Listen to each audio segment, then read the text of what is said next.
Hi, I'm Allison Hare, a former corporate executive on a quest to help you and me create a little more space and freedom in our busy lives. Welcome to the Late Learner Podcast, where we are breaking down old, tired paradigms. You know, the ones that we all kind of live in, but we discover more modern approaches that just plain work better for you. So what are we late learning today? Well, this one is going to blow your freaking mind. It is going to be rethinking and redefining perfectionism. And you know, when you read a book and it's so groundbreaking and helpful, you can't help but tell all your friends you're posting about it. It's kind of like people who are into CrossFit. They can't help but tell everybody about CrossFit. This is the same thing. And for me, I was the recipient of essentially being attacked on all sides that I needed to read this award-winning book. Now, the title is called, I love this title, The Perfectionist Guide to Losing Control by Katherine Morgan Schafler. Katherine is a seasoned psychotherapist and former in-house therapist for Google. She has a BA in psychology from UC Berkeley and 2 masters from Columbia University. I've got her incredibly refreshing and game-changing approach broken down for you today in this episode. We talk about self-punishment versus discipline. So think about the inner mechanics of how we talk to ourselves. Self-punishment versus discipline. We talk about adaptive and maladaptive perfectionism, and why restoration and resting feels like failure to perfectionists. And my favorite, control versus power. Listen, there's so much packed into this episode, and I needed to get this out to you right away and at zero cost to you. So let's get to it. But before we jump into this truly must-learn episode, it's time for the good stuff. What is stuff? It's the surprisingly true, useful fun fact. Have you heard the phrase intellectual humility? It's popped up on the psychology scene over the past few years. It has been gaining popularity, and it is the curious joy of being wrong and happy to admit it. Now, let me put this into context for you. You know that, especially if you're in the US, that the political season is about to go all the way off the rails here in the United States. And it's an interesting concept, once again, intellectual humility, of being open-minded, being responsive to reasoning, and adapting accordingly in a healthy way, and being happy to admit it, other than the adamant belief to defend your stance at all costs, essentially more of a closed-minded approach. The opposite of an intellectual humility is intellectual domination. So this can show up in changing beliefs, like changing beliefs in religion or politics, and a general hard-headedness that I personally find annoying, but hope that we can take a moment when considering other people's beliefs to ask ourselves and our own beliefs, are we being intellectually humble? I'm sure we can all use advice like this, but I wanted to introduce it into the lexicon as we go into this insane political season. Okay, let's get to this freaking amazing conversation with Katherine Morgan Schafler. Okay, I have been looking forward to this. We are talking to Katherine Morgan Schafler. Welcome. Welcome to Late Learner. Thank you so much, Allison. I'm so happy to be here. Yes, that voice is giving me... So I've been in your land for a little while right now, and just finished your book this morning. It's taken me a while because I've wanted to draw out some of the ideas that were shared around perfectionism. So I am curious to know, why did you hang your hat on perfectionism? You know, perfectionism showed up in every space I ever worked. And it's also been a giant floating question mark in my own life. Someone told me a while, I was writing the book that we write the books we most need ourselves. And when I examined what was happening in my practice, not just my private practice on Wall Street or my clinical work as the on-site therapist at Google or in a rehab or with kids who were traumatized, like all these different populations who were all struggling with very different, what clinicians call presenting issues. They all came down to the same universal stuff. And perfectionism, surprisingly to me, was a foundational element of what people struggled with and also what helped pull people out of struggle. And to me, it is this universal, natural, healthy, positive impulse and power that, don't get me wrong, can also show up in really negative, dangerous iterations, right? Like any power can. Any power has a dichotomous nature. So, love can show up in really negative, toxic, abusive iterations too. That doesn't make love a bad thing, right? So anything that's powerful, you need boundaries around it. And anything that's powerful, you need a nuanced understanding of it. And we didn't have a nuanced understanding of perfectionism. And I looked to the research, and the research world is exploring this in such an interesting, kaleidoscopic way that we're not talking about in commercial wellness. We talk about perfectionism in this very matter of fact, like, well, perfectionism is bad, which means perfectionists are bad, which means in order to be good and healthy, words I can't stand really, then you need to get rid of your perfectionism and not be a perfectionist. And that directive just didn't make a lot of sense to me, because all the perfectionists I've ever worked with hold on to that identity in the same way that maybe an activist does or an artist does or a romantic does, of like, this is a part of who I am. And so telling people to kind of be less of that doesn't work. It doesn't make sense. I could answer this question for the next hour. There was just all these strings to pull. And every time I pulled a string, I became more curious. I started really uncovering my own views about this and wanted a containment place for all this stuff. To say, wow, just like even just the fact that we look at perfectionism as like a behavioral thing, as well, I like all the pens in a row. When perfectionism, in my view, is so emotional in nature, like I want the perfect feeling, which doesn't mean happiness. It means like, I want to allow myself to be mad, but not that mad. And I want to allow myself to feel freedom and wild, but also feel responsible in this. And we walk around with these pie charts, like above our heads, of how we're supposed to feel in certain scenarios, how we're supposed to feel when we see an X, how we're supposed to feel when we don't get promoted, how we're supposed to feel when we get married or don't. We don't even realize we're holding ourselves to a standard of perfection because the perfectionism is so nuanced. It's so individualized. It's like my version of what it means to be a perfect mom might be very different than someone else's version, but I still have one. That's what's so interesting to me, is that only the perfectionist knows what that portion, controlled kind of negative aspect of perfectionism looks like, feels like, sounds like whether it's healthy or not. It's so personal. I feel like we need to dig right in here. I think you just came out with guns blazing, because it's so counter cultural to what we have been taught about perfectionists.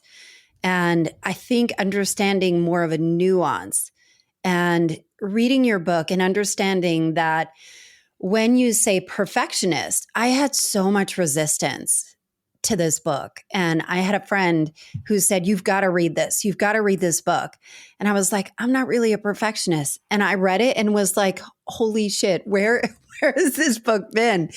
And I think understanding that you work with people as a therapist in New York City, of people that look superficially like they've got it all together, but inside it's a totally different story. So how did we get here culturally? Well, I think what's interesting is whenever you take First of all, there's no clinical definition for perfectionist or perfectionism. It's not a clinical diagnosis. And so what happens is that therapists, researchers, coaches, they all operate with their own independent definitions. And sometimes they overlap and sometimes they're directly contravene each other. And perfectionism was first introduced into the world of psychology as this really positive thing. It's like, this is the way I think about it, Allison. This natural impulse that human beings all carry, we all have a little bit of a perfectionist in us. That natural impulse is to see the reality plunked down in your lap and then also be able to have the cognitive capacity to imagine like a new and improved reality. And also, do the converse where you can see how things could be worse off. We are the only species that can do that. And perfectionists are people who see that new and improved version of something, and they have an active longing to bridge the gap, right? It is compulsory. Whereas like an idealist, for example, can see the gap and be like, wouldn't that be nice? And they can stop. Whereas a perfectionist is like, wouldn't that be nice? How can I move closer to that? And we often pathologize anything that's compulsive because we have this idea that mental health means that you're always in control. And I think that it's okay and natural for some things to be compulsory for human beings. I think human beings have a compulsion to make art and tell stories and touch and kiss and be just together in some way. And I also think we have a compulsion to try to make the world, whether that's our internal world or the exterior world or both, better. That's the energy of the perfectionist. And if you don't manage that energy and understand it and put boundaries around it, like it will destroy you, right? But if you can manage it and you can understand it and you can channel it, it is just the most beautiful expression of self.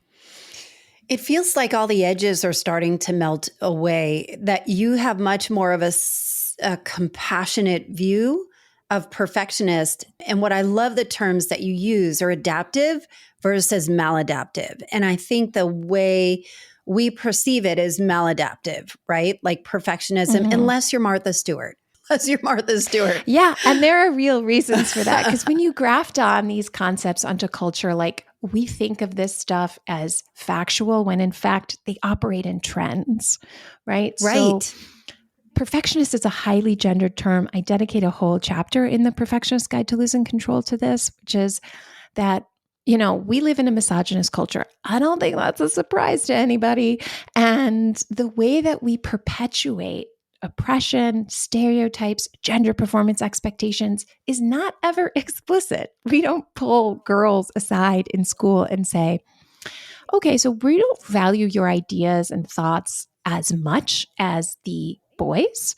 So let me give you a heads up on that. And also, we are going to view your body and the way you look as the primary source of your currency of power. So why don't you think about that for the rest of your life and focus on how you present to the world? We don't do that. We pretend that all is equal, and then we do variations of implicitly sending the message by not paying women as much, for example. I would argue that's more explicit. But we also nestle those messages. You're not as valuable and you don't deserve as much power. We nestle those messages into everyday language. And let me give you some examples. When you call strong-minded, that's a descriptor that is reserved for women.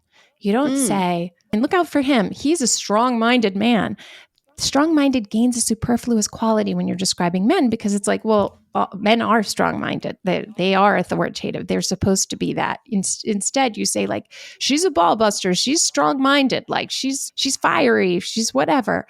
Resting bitch face is another, right? It's like we don't have any language for men's neutral facial expression because we see it as normal. We don't see it as normal if a woman is just sitting in conversation like this, right? For anyone who's listening, I'm doing what is culturally called the resting bitch face, which means I am not focused on 100% of the time being palatable, pleasing, smiling, friendly.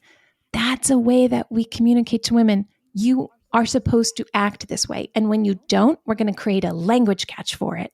Hot mess is another one. That is a descriptor of femininity. Yes. When you think of someone who's a hot mess, you either think of a woman or a very effeminate person, right? And perfectionist is currently being used as an implicit language marker to women who are power-seeking and ambitious. And the implicit messaging is stop being that way. You are being too power-seeking and too ambitious. You need to calm down, balance out, become more well-rounded, blah, blah, blah, blah, blah, blah, blah. We don't call men who seek power anything but alpha males. Women who seek power are power hungry.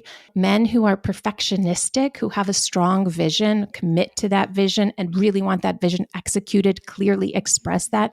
Those people are visionary genius. We have Gordon Ramsay, Steve Jobs. When you think of like an Anna Wintour, right, or a Serena Williams, people who are also perfectionistic, clear, assertive, visionary, Bold, ambitious, right. publicly bold.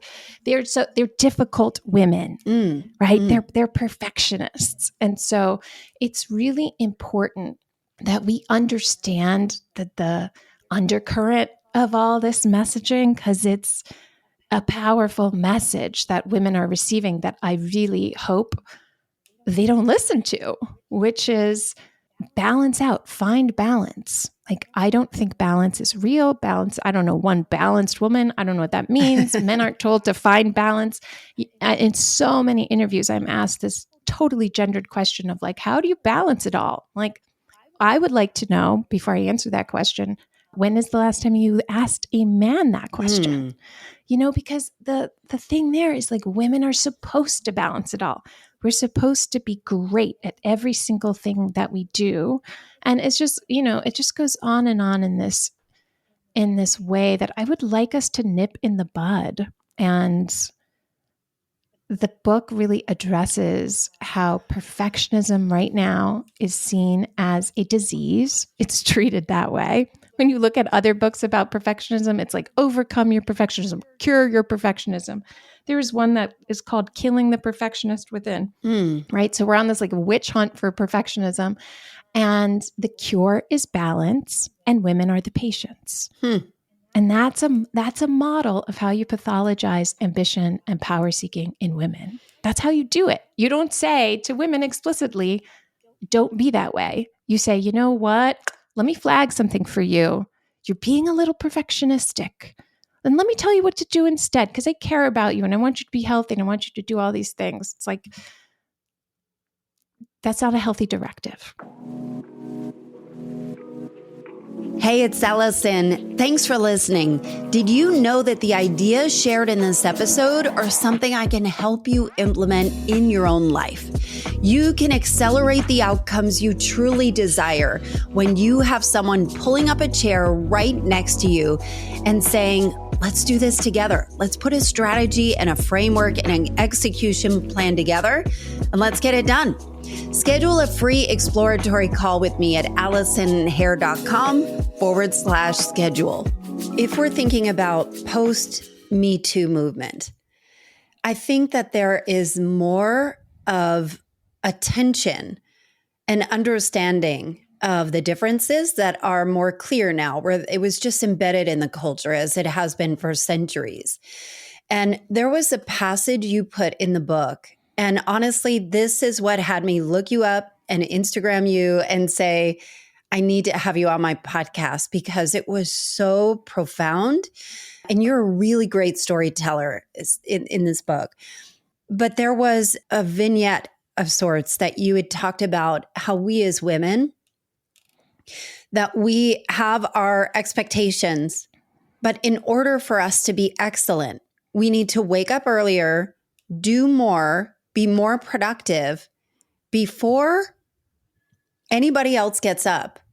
And I was like, This is my life. This is exactly what my life had been. And not only that, I was proud of it. I was so proud that I could get so much done. And it almost like smacked me in the face of like, no, that's not good. It's not, it needs to be rethought. And I thought that was interesting that yes, you need to do it all, but do it all outside of all the obligations that you already have that you are presenting. There's like a fine print. It's like, women, absolutely. We are in a new and unprecedented time. Be all of who you are. Do anything you want, as long as everyone around you is taken care of. Yes, that was exactly it. And like, also, like, you can do anything you want as long as you pay the cost of you, taking, let's say, that is one example of like getting up 2 hours early while all the kids are sleeping and whatever else, as opposed to I'm not making dinner or something, as opposed to something like I'm not sending the thank you cards, or like these traditionally domestic tasks and emotional labor that women are expected to pay the cost for. And we talk about extricating ourselves from those roles as if it's immediately empowering, without giving women and each other a heads up to like, people are going to be pissed off at you for not behaving in the way that you're expected to behave in this culture. Yeah. It's not immediately empowering. It's difficult. And people are not going to understand why you're doing what you're doing, and they're going to call you selfish, and you're going to feel the need to perhaps defend yourself or compensate for that in some way when you have nothing to prove, defend, or compensate for. But I think the shame part is self-inflicted too. If I don't do this. So I think there is a reframe that's happening.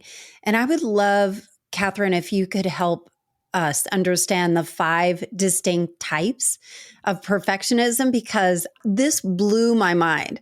Would you mind sharing with us? Yeah, sure. Yes. And so the whole book, if I can go 30,000 feet in the air, people are going to start taking notes. They're going to be self-identifying. You've been told your whole life perfectionism is bad and you need to get rid of it.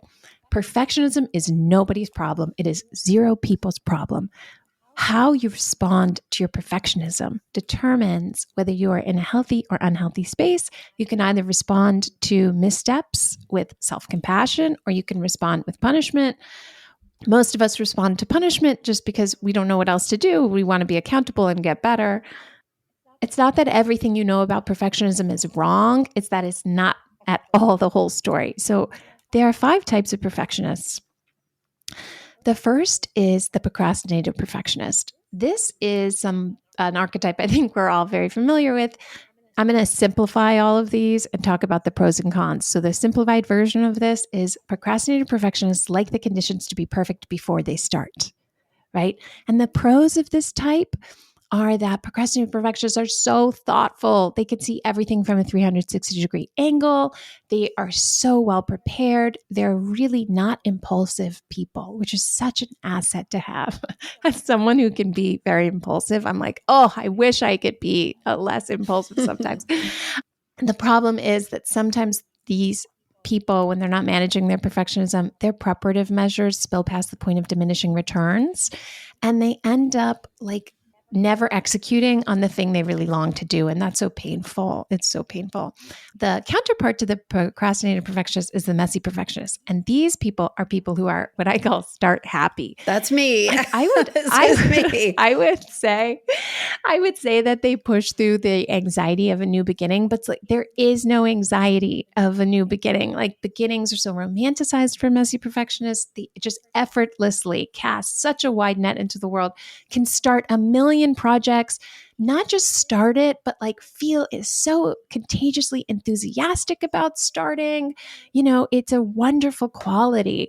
And they want the middle of the process to be as perfect and kind of romanticized as the beginning felt. And it's not, right? Because once you create something and it's alive out in the world, it shifts, it changes, there are challenges, there's tedium. And so when messy perfectionists hit the TDM and they're not managing their perfectionism, they can feel really deflated and confused as to like, well, where did all my energy go? I must not care enough. I must not be disciplined enough. People don't take me seriously enough. And so they say yes to a million things without actually committing to anything. And these can drive really false narratives around their ability to like get stuff done.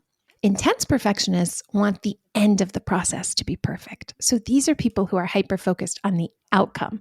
Procrastinating perfectionists want the beginning to be perfect. Messy perfectionists want the middle to stay perfect. Intense perfectionists want the end to be perfect. So these are people who have razor sharp focus. They are going to get the job done. We all know people like this where it's like, you give it to them, it's going to get done. However, if you're not managing this kind of perfectionism, you get the job done at the cost of your own well-being and sometimes the well-being of people around you. And it's like the means don't always justify the ends, but intense perfectionists forget that. Then we have Parisian perfectionists. This kind I love of this perfectionism. name, Parisian perfectionist. Yeah, well, I made it from the aesthetic of French women who have this beautiful kind of less is more, simplicity is the ultimate sophistication. I'm not trying too hard energy about the way that they present themselves in the world, their beauty aesthetic. And it speaks to the Parisian perfectionist because the Parisian perfectionist wants to be perfectly liked or perfectly understood and wants to perfectly like and understand others. So every perfectionist is seeking an ideal. Parisian perfectionists want ideal connections. And they feel a sense of embarrassment about how hard they are trying. And so they kind of carry this desire to present as effortlessly cool. Like, I don't care that much if you like me or not. I could take it or leave it, when in fact, like, they do care very much, and it's okay to care. You know, the strengths of this type are that you don't have to explain the importance of a relationship and how relationships are such powerful forces in our lives to a Parisian perfectionist. They just get it. They just automatically know, like, well, of course, the quality of the relationships of the people around us like carry a huge primary impact on our wellness. It's so obvious to them. You have to explain that to an intense perfectionist. You have to be like, look, if you continue managing your team this way, you're going to hit your Q3 goals and then everyone's going to quit in Q4. Right. Like, you got to pull back a little bit in this way. And so the cons of the Parisian perfectionist are that sometimes we try to take shortcuts to connection. I mean, we all do this, and you can get into really toxic people-pleasing stuff and just really have an abandonment of self. And then the last one is the classic perfectionist. This is the type we think about most when we think about the archetype of what a perfectionist is. These are people who really, on the prose side, just naturally infuse structure into every situation that they go into. It's like an art for them. And the cons to this type are that sometimes infusing a sense of structure and routine, as curative as it can be, isn't always an emotional experience or a collaborative experience for people. So they can come across as transactional when they're actually offering their deepest value to you and saying, like, beauty, the way something looks or presents, or like structure, calm, cleanliness, that's so important because it helps me access my internal energy. So I'm going to try to create that for you, when that's not always what helps other people access their best selves. You know, so it can feel kind of transactional and like demanding in some ways. And they can also feel taken for granted because it's like, oh, that person will create the deck or plan the vacation. They like doing stuff like that. And it's like, you may like it as a classic perfectionist, plan everything and do all the things. That doesn't mean it's not work or that you don't want to be acknowledged and appreciated for it. So those are sort of splash headliney way of explaining the 5 types. And I lay out the 5 types in the book not to say, hey, be less of a procrastinator perfectionist, be less of a messy perfectionist, but instead to say, be all of who you are, understand who you are so that you can understand where you need the most support and where you can effortlessly give the most support. You know, you get a procrastinator perfectionist with a messy perfectionist, for example, and it's like, boom, we don't need to take all our weaknesses and try to turn them into strengths so that we could be good at everything. That's not possible. I think that's a waste of time. I think a better thing to do is to understand our strengths and our pain points, really maximize our strengths, and reach out to other people whose strengths are our weaknesses, right? So if you're having a hard time, like putting your house on the market, for example, identify like a messy perfectionist, invite them over, they'll get it all going. And then once the project is going, procrastinated perfectionists are so great at following through and seeing the project through. And this I'm talking about in like project work achievement context, but it's also relationship wise, right? So like a procrastinated perfectionist who really wants to start dating, for example, might delay that because they're like, I don't know about these pictures for this dating profile, or I don't know about that. It's like the things that we delay for ourselves are not just the aversive things like doing taxes. It's often actually, surprisingly for me, the things we most want. And so really understanding like what's hard for me, what's easy for other people. Let me ask those people to help me. And then what's hard for others? What's so easy to me that I don't even recognize it as a gift? Let me offer that to others. Here's what I'm hearing about this, that it just hit me like a ton of bricks, because I think all of this is such a reframe, but also when we think of our own personal journeys into mental health, mental wellness, whatever that is, it is a lonely journey, right? Like this is you've got to figure it out yourself.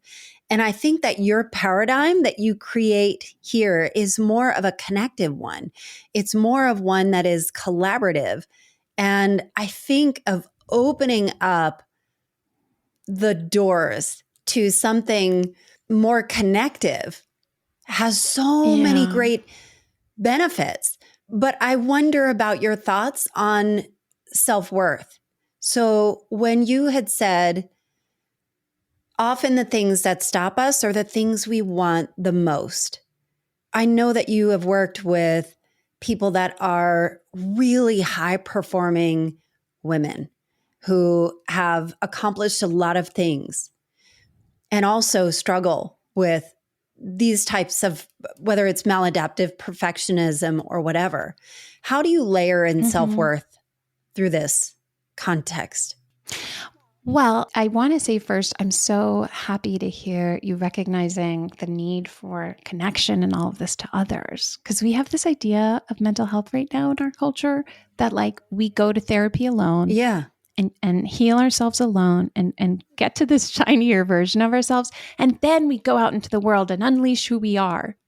And that's not how it works. We heal through connections. We need each other. We need validation. We need all these things that we're told we're not supposed to need. Independence is not the goal. Like interdependence is the goal. There's codependence.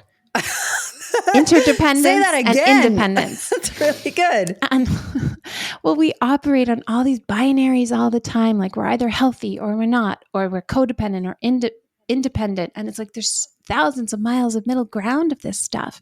And part of what I tried to do in the Perfectionist Guide to Losing Control was like offer language for that. Right? Language has always been like a lighthouse to me. And when I can't find a language for something, that's why I came up with the language of the 5 types, because it's like saying, oh, this stuff is nuanced. It's not really sticky. Let me contain how it's nuanced in language. And to the self-worth part, one way to understand a concept is, I don't know if this is what you do, but I always start by saying like, well, what is this not? And self-worth is not self-esteem. I think we conflate the two a lot. So self-esteem is how you think, right? Dr. Brené Brown talks about this so beautifully in her research. Self-esteem is like, I think I'm really excellent at soccer, really terrible at math, pretty, smart, funny, a bad plumber, I don't know. And self-worth is about what you believe you deserve. So self-worth is like, I deserve reciprocity, healthy friendships, love, freedom, dignity, joy, pleasure without having to earn it. And so a lot of people who are, quote unquote, high achievers have great self-esteem. They know they're high earners. They know they're smart. They might know they're attractive or whatever else it is. Self-esteem doesn't guarantee self-worth. Self-esteem actually has very little to do with self-worth. Self-worth, in my view, is about understanding that just because you are a human being, you are automatically, as a birthright, entitled to joy, freedom, love, dignity, and connection. Those 5 things are not negotiable. They're not earned. You don't earn your freedom as a human being. It's a birthright. You don't earn dignity, which is, I am going to treat you like a human being. It's a birthright. Now, I'm not here to say, Allison, that we should all just treat each other in this like completely all the time, generous of everything way. Like, I think some things are earned. Like respect for me is earned. Respect is different than dignity. Dignity is just treating a human being like a human being. Respect is saying, wow, there's something about the way you show up in the world that I really admire, and I respect you. And I don't give respect to everybody. Sometimes I get these just gross comments from men in my social media feeds. Like, you want me to just respect that? What is their respect? But am I going to treat every human being like a human being, regardless of whether they're showing up as their best or worst selves? Like, yeah, because if we stop doing that, which, we have in some cases, serious cultural dysfunction arises. So that to me is the self-worth component, is like, I'm not concerned so much about what you think about yourself. You can have really bad self-esteem changes depending on your context. Sure. Your context. Like, you can think, I'm a great public speaker, but somehow I'm not, great at podcasting, or I'm good at this, I'm not good at that. It's just what you think. It doesn't impact. If I go out on a date, for example, and I'm having just like one of those gross days where I'm like, oh, I don't feel like myself. I don't feel pretty. I don't feel attractive. I don't feel whatever. That doesn't mean that then I think it's okay for my date to treat me in any kind of lesser way, because my self-worth remains the same, whether I am feeling great or not. And you can have really high self-worth and low self-esteem, or high self-esteem and high self-worth, or low on both, so it's really about understanding, what do I believe I don't have to earn? And I think a lot of people are conditioned in this culture to believe that pleasure, not talking about immediate gratification, but real taking pleasure and joy in your life, is earned. You do that after you do a lot of hard work and prove how productive and valuable and useful you are. And after you get your goals, and you can have all the pleasure you want on Saturday morning between 10 and 12. Whatever. Yeah, It's like, it's so limited. you just have to look at diet culture to say, like, you can have chocolate cake, and you know what? You deserve it as a treat, as a reward, as a this. It's like all this dog clicker language that's delivered to women about when you're allowed to take joy in your life or be pleased about who you are. It's like, well, let me see your scroll long checklist of everything that you did and how productive you are, and I'll tell you how much pleasure and joy you deserve. But I think that's embedded, though. I think it's embedded in our programming and what was there. And I think you had put, when it comes to self-punishment, we mistake self-punishment for personal accountability. So I was like, everything illuminated when you talked about self-punishment versus discipline. So how do we rethink self-punishment, discipline, personal accountability? Because what we learned is that we need to control ourselves somehow to get a certain outcome before we're able to experience pleasure, joy, reward, whatever that is. I like the dog clicker language. I've never heard that before. Yeah. So punishment is a through line in our culture. If our culture is the parent, our parent is unconscious, right? Our parent is like living way behind the times. And we use punishment because we don't know what else to do. And we don't understand the difference between punishment and discipline, accountability, rehabilitation, or natural consequences. So those 4 things, natural consequences, discipline, accountability, and rehabilitation, they all work. They're all very effective at helping us grow and change. Punishment doesn't work. It doesn't do anything but create more pain. That's the primary goal of punishment. And that's how you can tell if you're punishing yourself or others. Your goal and your strategy is to create pain. And the grand plan is like, I'm going to heal myself by hurting myself. And I'm going to make this so painful for myself that I'm never going to do it again. So when I worked in a rehab, for example, and someone would relapse, oh my God, the way that we lay into ourselves when we are making progress. I mean, it's the new year, right? So I think a lot of people might feel this wave soon of like, I said I was not going to do this year. And here I am now calling this person back into my life who I said I wasn't going to associate with anymore, or drinking alcohol when I said I was going to stop drinking, or blah, blah, blah, all this stuff. When am I going to get it together? That's it. Tomorrow, blah, blah. And we just kind of like berate ourselves and we deny ourselves things that might feel good. Like instead of saying, you know what, I really slipped up. I got to take a hot bath and have a nourishing meal tonight and restore myself. It's like, we just allow this negative self-talk. We isolate ourselves until we can get it together. And, we deny ourselves things that we want and would bring us pleasure because we feel that, well, we don't deserve them anymore. And the thing about being in pain is that the more pain you're in, the more weak you feel and the less likely you are to make choices that bring you to your best self. When we feel like shit, that's not when we make the big, bold, healthy, strong, brave decisions. If you think about times in your life when you have been most generous, most bold, most brave, most committed, all that stuff, it's because you feel strong and you are attached to a sense of, I'm a good person who may make mistakes sometimes, but I trust myself. And I'll get it right. I'm hitting some bumps, but I can get this. I could figure this out. It's because you have treated yourself with some degree of compassion. Discipline, for example, seeks to create structure. Punishment just seeks to create pain. Discipline seeks to stop negative behaviors by the promotion of positive behaviors, right? So I am going to infuse my life with as much positive stuff as I can so that I can get to my goal. Punishment just seeks to extinguish negative behaviors by bringing more pain. There's all these distinctions that I lay out in the Perfectionist Guide to Losing Control, because it's like people either feel, again, we get caught in this binary of I'm either punishing myself or letting myself off the hook. Right. And again, thousands of miles of road in between. There's so much middle ground. And why would we know this stuff? We don't have emotional literacy in school.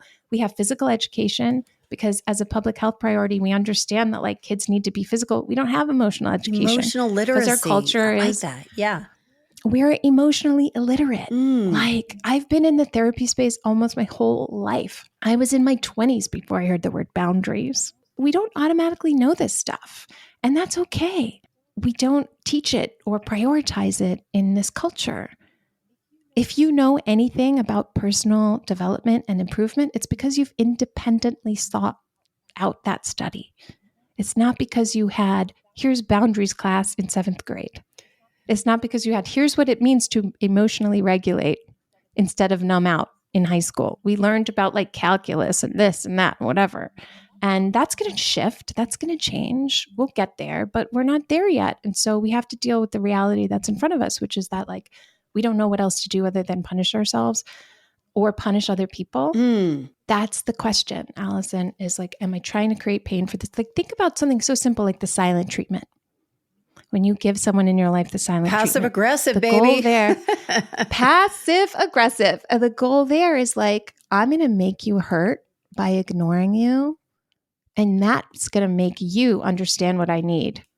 No, it's not. No one's going to magically understand what you need because you acted in this passive aggressive way.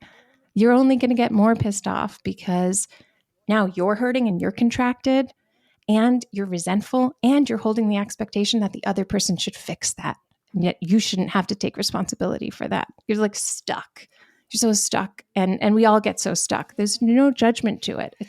But this is how you get unstuck, is you abandon punishment and you do the other four things as they're appropriate. What keeps coming up for me here again is the need for a language to start to turn the ship here. And personally, I did this a couple of weeks ago where I did a week-long audit. And so I do not consider myself as somebody who thinks badly about myself. I don't talk badly about myself. I present very confident.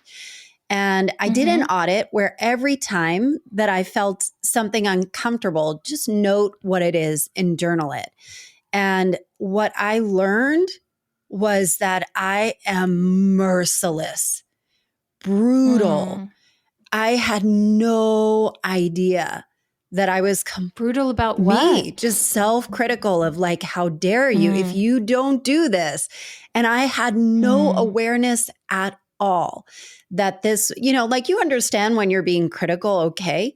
And I would invite the listeners to maybe do this yourself and notice, how kind are you being? And as I was figuring out, like, oh my God, it feels like a terrorist in my mind that I had no idea was running the show. And what really illuminated in your book was the application of self-compassion and adding a layer of compassion and curiosity and kind of shifting the language around what that looks like. And it was not letting you off the hook or giving you an excuse. Can you share more about that? Yeah. So self-compassion, again, because we're all emotionally illiterate, we don't know what that means. And we think it means letting yourself off the hook and being super nice to yourself, which it's not. I use Dr. Kristen Neff's model of 3 tiers to self-compassion. And self-compassion is a skill. It's not an optional skill. If you want to heal and grow, you need to understand how to be compassionate with yourself. So those 3 tiers are common humanity, of just understanding that, like, whatever problem you're having or feeling you're feeling, it's natural. Like, you're not the only human being who's ever felt this. You're not alone. We intellectualize that and concede to it. But somehow it doesn't emotionally register all the time. And it's like, if we could just drop into a room of 50 people, all having the exact same problem as us, the same problem with their body or in their marriage or in their career or whatever it is, and just listen. We wouldn't even have to talk.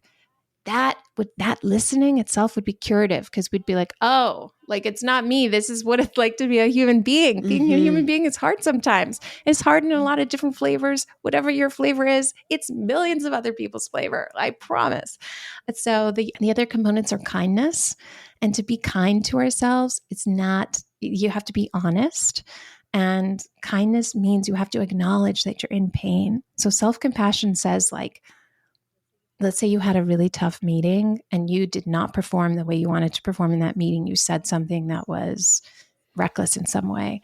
Self-compassion is not like, don't worry, it wasn't reckless, it's fine. That's lying to yourself. That's not kind. Self-compassion is first acknowledging the pain. Like, you said the wrong thing. Oh, that's the worst. We have all been there. That's the common humanity part. Like, that wasn't the best thing to say, and that's painful. It's painful to be the one in the room who didn't say the best thing or the right thing or whatever. And then doing something kind for yourself.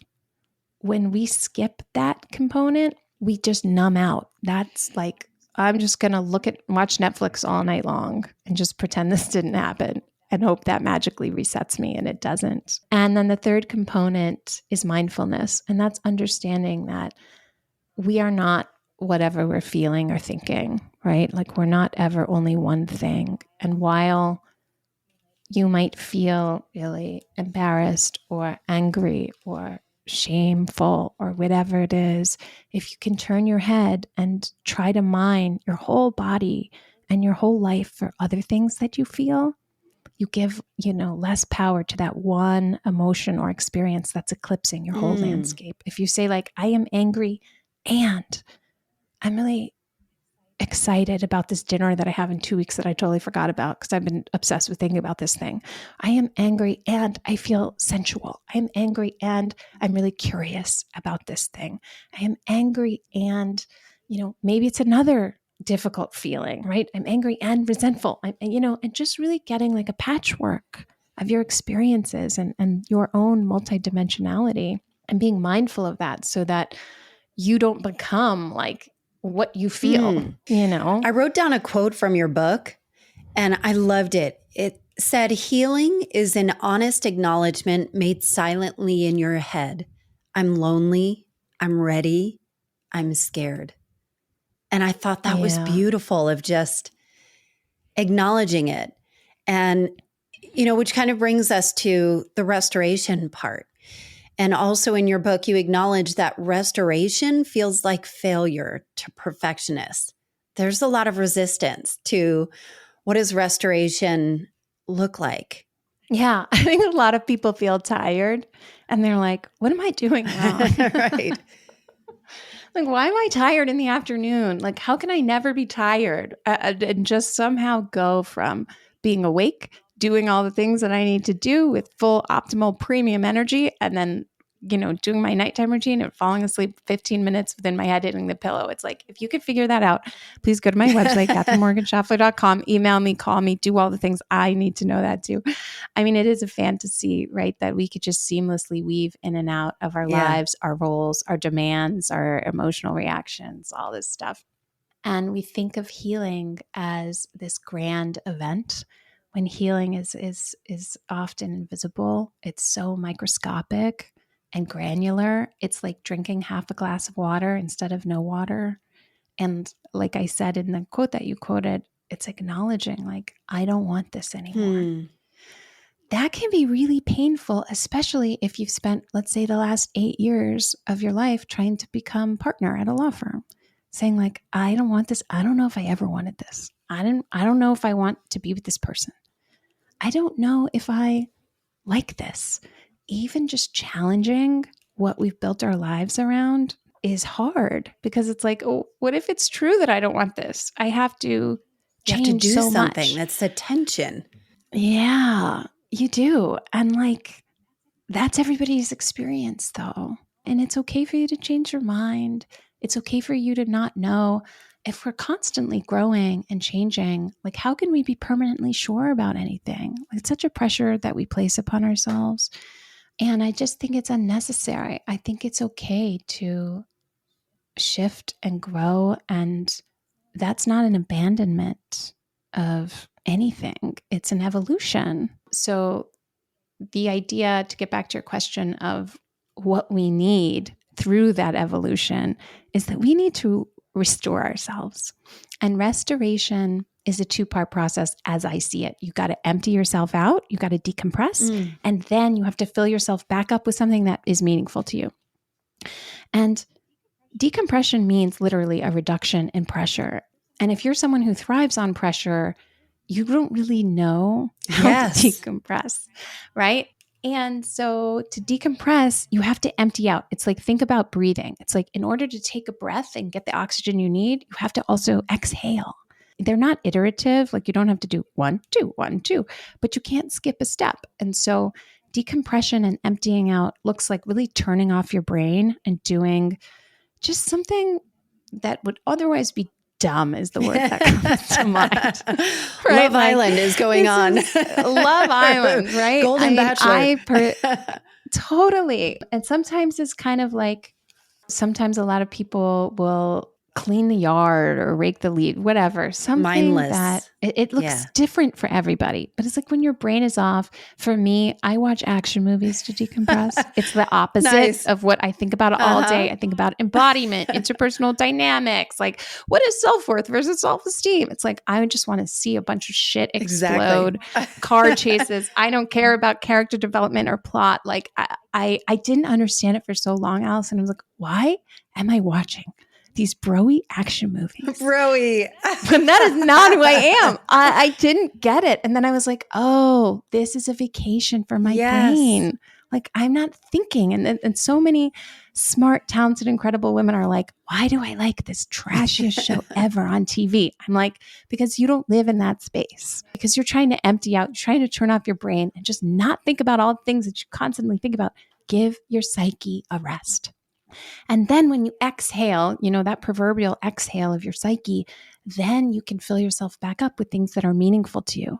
What often happens is that people are like, I need to restore. Let me have a conversation with my best friend about the things that are most important to us. It's like, there's no room for that conversation to land because you haven't emptied out. So you might have the conversation and it doesn't move the needle for you. And then we get into this tricky space of thinking like, well, something's wrong with me because it's my best friend. And if they can't make me feel better, then like, what's wrong? I must be depressed or this or that or whatever. And we jump to all the things that are wrong with us instead of just saying like, maybe I just didn't give myself the time and space to empty out. Again, nobody teaches you how to restore. We just are expected to know how to do this stuff. And these things operate in a rhythm. They're very individual. So you have to experiment and have fun experimenting. Like, what do you naturally gravitate to? What feels silly to you? What do you not get? What is your version of my broy action movies? Give yourself permission to do that because it is actually integral to you operating with premium quality energy in the world.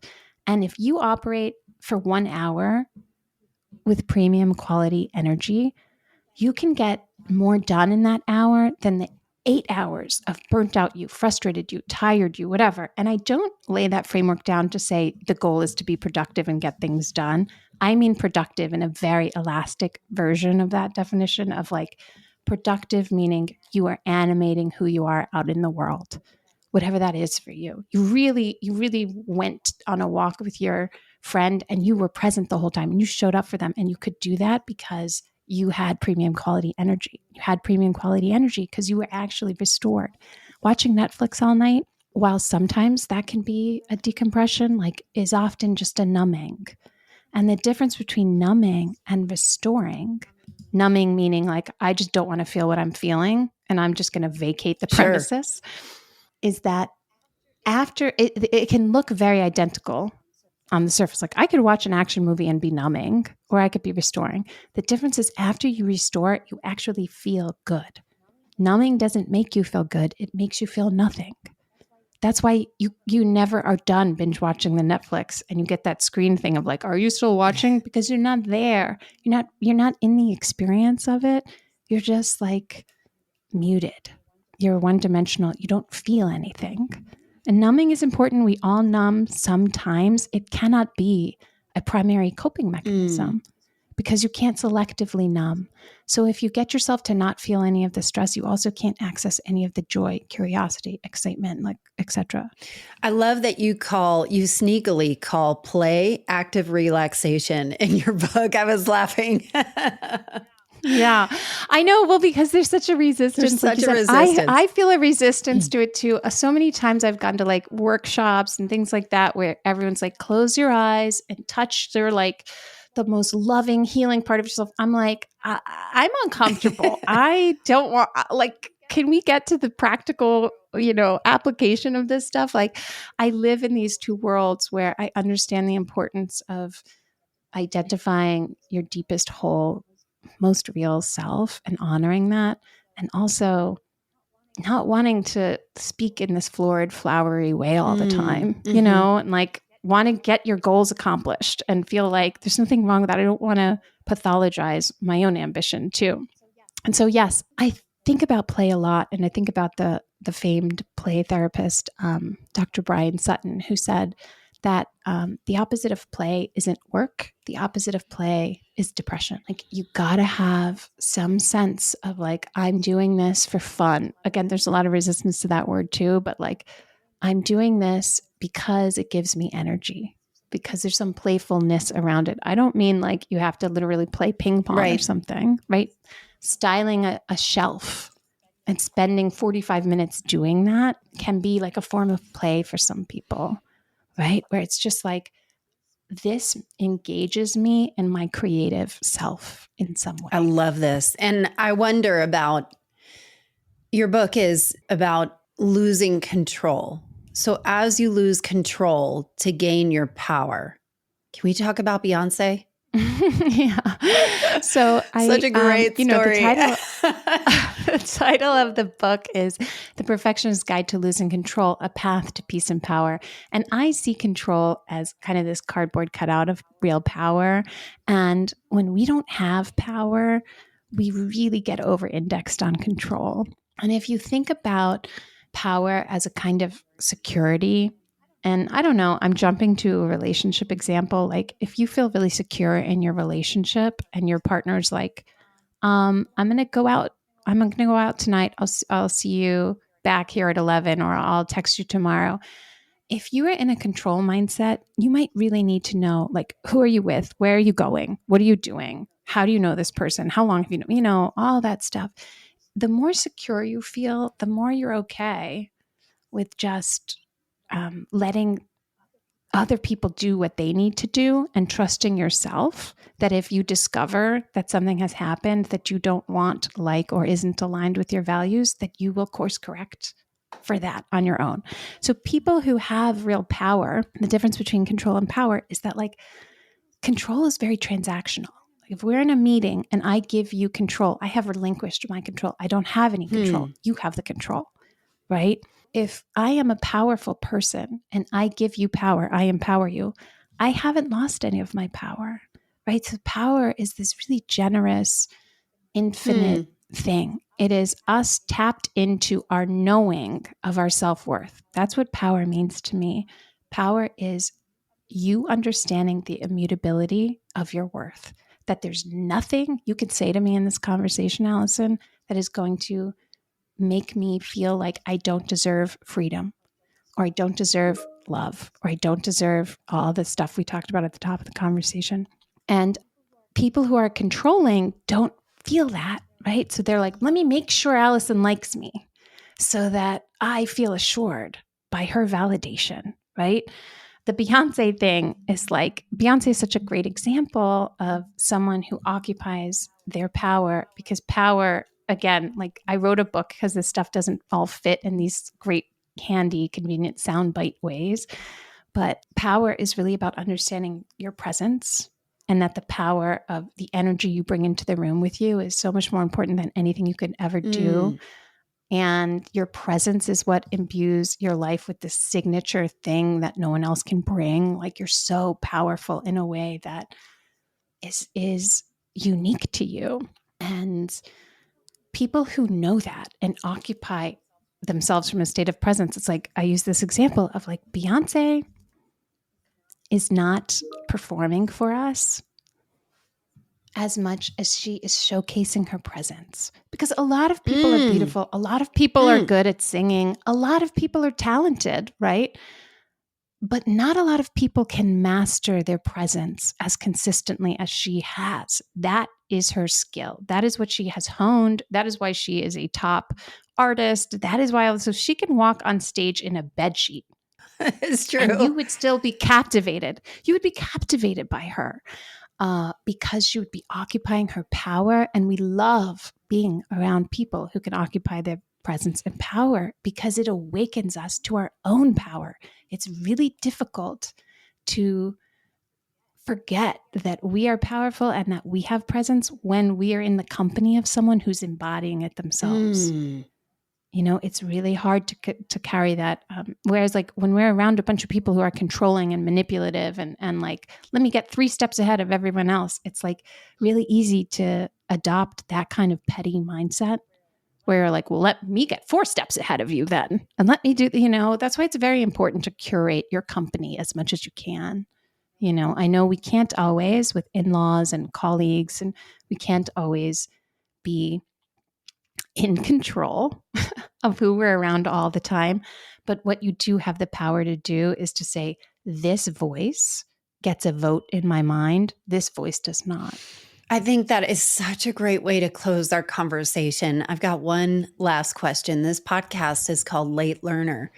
What have you learned lately that you were wrong about? Oh, that's such a great question. What have I learned lately that I've been wrong about? My answer isn't optimistic. Tell me. Give me the goods. Okay. You asked for it. So I I can be really naive. And for most of my life, I've really assumed like every single person is a good person. And if they are acting out in some way that is, quote unquote bad, it's because they're in pain. And I think that's mostly true. Overwhelming majority of people are in despair in some way. And whenever they are acting kind of rudely or badly or whatever, it's because they're lost. They've lost their center. It's a very human thing. I've lost my center a million times. I have acted outside of my integrity a million times.